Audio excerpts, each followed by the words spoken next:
So Warren Buffett's 6 rules of investing. I find them kind of boring. I do like this one though. If you don't find a way to make money while you sleep, then you're gonna work until you die. Warren Buffett. So what I did for this video is I really thought about this. I study a lot of Warren Buffett's things. I follow a lot of his teachings and a lot of his rules for investing. But when I really looked at these 6 rules that he had posted up, I just couldn't wrap my head around them. I just felt like I could do a better job. So here we go. I did some research and I've studied a couple articles and also just in my life, all the multimillionaires and billionaires that I've met. The one thing I can tell you that all self-made millionaires and billionaires do is they're constantly learning. They never stop learning. They're always going to either masterminds or events, surrounding themselves with people that are doing more than them, that they can learn from. Not only that, they're always reading. They're always watching videos. They're always learning how to improve. And I find that fascinating. But I also find myself doing the same thing, like many of you. How many of you are constantly learning? You're always looking for the next new book to read. Okay, you're always trying to get deep into that author's mind. For me, I'm always reading stories of successful people's upbringings and their journeys. I don't just want to say, oh wow, that person's really successful. I want to say, what did they do and how many times did they fail to get where they are? And that's how I learn. I listen to podcasts. I also conduct a lot of podcasts myself. And then not only that, getting in rooms with really successful people, it just elevates you. You learn just by being there, and you learn by watching. And I think there's a lot that can be said about that. So that was the first observation that I made about self-made millionaires and billionaires. But the second thing is even more important. They listen more than they talk. I read an article where extremely successful people, for every 1 minute that they talk, they listen for 5 minutes. I think there's a lot to be said about that because they're always trying to learn about the other person who's talking. So if they're engaged in a conversation, you ever notice that really successful people say less? They seem to just sit there and just take it all in. Well, that's because what they're trying to do is find some problem they can help solve. They're always trying to find and learn more about the person than what they're trying to explain about themselves. You know, I find it early in our career, we're always talking more than we're listening because we feel like we have something to prove. We feel like everybody wants to know our story. But when you're successful and you've already become a multimillionaire, you don't need to tell everybody how successful you are. You don't need to tell everybody about all the things you do. You get to listen more. And because you listen more, that's where wisdom comes from. And I think there's a lot to be said about that point. So that is the second thing that I've witnessed extremely successful multimillionaires and what they do. The third thing, and I'm going to tell a couple stories about this one, is incredibly successful multimillionaires become really good at building great teams. They outsource their weaknesses. First, they realize what their weaknesses are, and they outsource them. Now, there's one that I can talk about that all of you will know, and his name was Henry Ford. You all know of him as the founder of Ford Motor Company. And you probably know that Henry Ford was not a smart man by the definition of education. I believe he had a 5th grade education. But that didn't make him stupid, actually. He did some things that would qualify him as being genius. You see, he was put on stand, and I can't remember the whole story of who put him on the stand, but they literally were trying to say that Henry Ford, because of his education, wasn't fit to run Ford Motor Company. And I believe it came from within his family. And one of the questions they asked is, what makes you smart enough to run the company? And what Henry Ford's reaction, what his answer was something like this. He said, I'm smart enough to know that I'm not smart enough. I'm smart enough to know that I have to outsource my weaknesses. And he referenced the row of buttons on his desk. And he had a button for every person, for everything that he would need to run his company and everything he would need in his business. And every button represented someone that was smarter than him. Somebody that fulfilled the weakness that he had. So, when he got done explaining all of that, no one could really argue that. We're never going to be the smartest one in everything.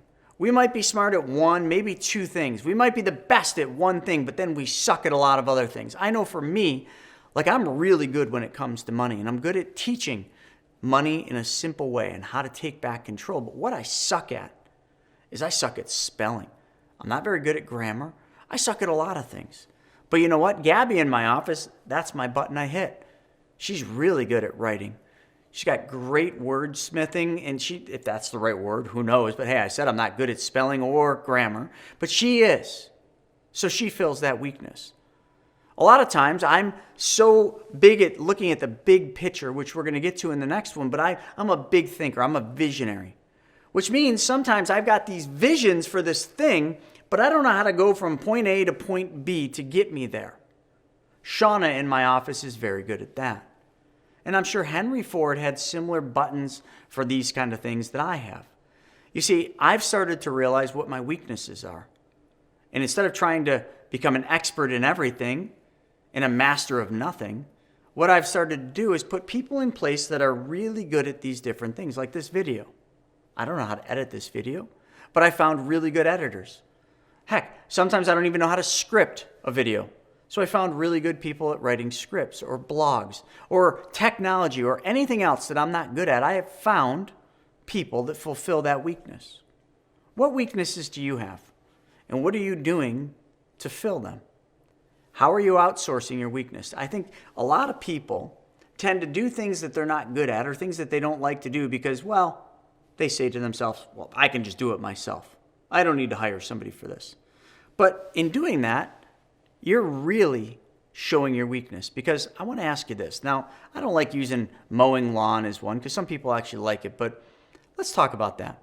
Let's just say at your job or in your business you make $100 or $500 an hour. And you go home and the grass is really long and you're like, oh, I got to cut the lawn. I don't have time for this. But you get on the lawnmower and you go out and spend a couple hours cutting the lawn. Why did you do that?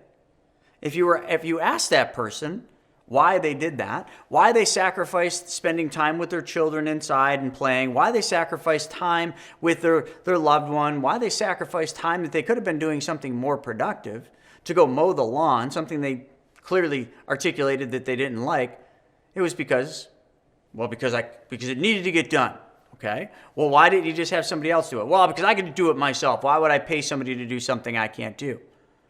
Well, because you should view your hours as worth what your hours are worth, which is far more than what it would take to pay somebody $20 an hour or $15 an hour to mow the lawn. You see, I think this way. I don't mow my lawn. I don't shovel my driveway unless I have to shovel a walkway for the Amazon person. I don't do a lot of those tasks. I hire all those out. Why? Because somebody else is better at it than I am, and somebody else is more efficient at it than I am. Therefore, somebody else can do it cheaper than my hour is worth. So you got to ask yourself, what are you worth an hour? And number 4, dream big. You've probably heard this before. If your dreams don't scare you, then they're not big enough. My dreams, my visions, the companies I'm building, oh, they scare the living crap out of me because they're big. And I don't know how they're going to happen, but I don't need to. I just need to stay focused on the vision.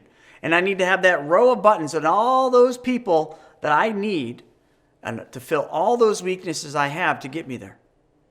But if I lose sight of that dream, none of it will ever happen. Number 5, successful people prioritize their health. Now, let me use Richard Branson as an example. So one of my old mentors, his name was Scott. He used to be partners with Richard Branson in a private airline, a private jet company. And he always tells this story about how he went to one of Richard's islands.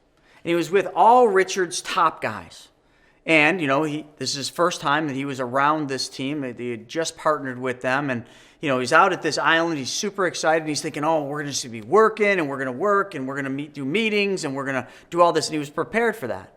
But when he got there, everybody got up really early in the morning, but they didn't go to work. They went to the gym. And Scott went to the gym and he did his workout and he watched these guys, and then they got ready and they went to do their meetings. And when Scott started talking to him, he realized that the number one most important things thing to these guys was their health and that exercising.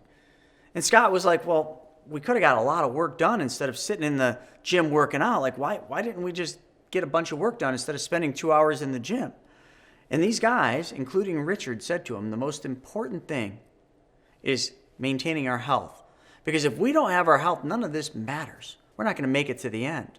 And now I butchered that story. Scott tells it much better. But you get the point. Richard Branson is a billionaire. And one of the number one things to his success is his health, is his working out, is him staying fit.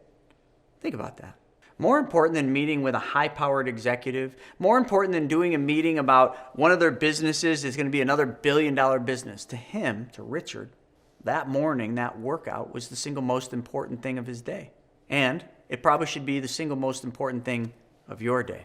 And the final thing I want to talk about here is multimillionaires and billionaires. They make their own luck. Matter of fact, most of them don't even believe in luck. And let me describe that. Persistent action creates opportunities. So if you're persistent and consistent, you're going to create opportunities. And this thing we all call luck, oh, he's just lucky, oh, she's just lucky. No. This thing we call luck just follows opportunities. And those that refuse to quit on their dreams and their goals, well, that person just always seems lucky. But when you put the shoe on the other foot and you were to step into their shoes, it doesn't feel like luck at all. It feels like hard work. It feels like consistent and persistent action over and over. It feels like lots of failures and lots of learning lessons. From the outside looking in, it just seems like they're lucky. They always get lucky. Folks, the first time in my life when I stopped believing in luck was when I read something about opportunities. And I was reading a book or something. There we go back to the always learning. And it was talking about opportunities and how you should always be creating opportunities, not only for yourself, but for others. But then it started talking about lucky. Every once in a while you get lucky and this and that. And then it debunked luck and it said luck doesn't exist. Luck is just the thing that follows all the opportunities that you've been working at for years. And I believe in that. And I think that is absolutely the truth. So, how many of you believe you're lucky? Or how many of you have ever said, oh, that person's just always getting lucky? Or they're so lucky. They're not. Stop thinking luck is a thing and start thinking those people aren't lucky. They were just more consistent and more persistent than everybody else. The opportunities they created not only were opportunities for their business, for their family, for their life, they were opportunities that paved the way for other people. And I bet if you looked at all the other people, you would say they're lucky too. So I hope these lessons help you. And let's do a quick recap on these things real quick. So remember I said Warren Buffett's 6 rules of investing are boring, but I really love this one here. So let's do the recap. First off, self-made millionaires and billionaires are always learning. Number 2, they listen more than they talk. For every 1 minute they talk, they listen for 5 minutes. They also, number 3, know how to build great teams. They know how to outsource their weaknesses, just like Henry Ford and his row of buttons. They dream big. Imagine Henry Ford's dream of that Model T, that car. That was a big dream. And that changed the way automobiles forever will be built. Number 5, they prioritize their health almost above everything else. And number 6, they make their own luck.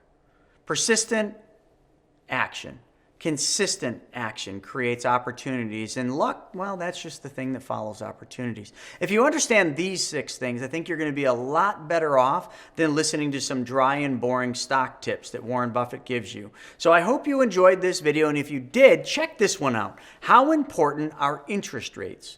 Thanks for joining today. We'll see you on the next one.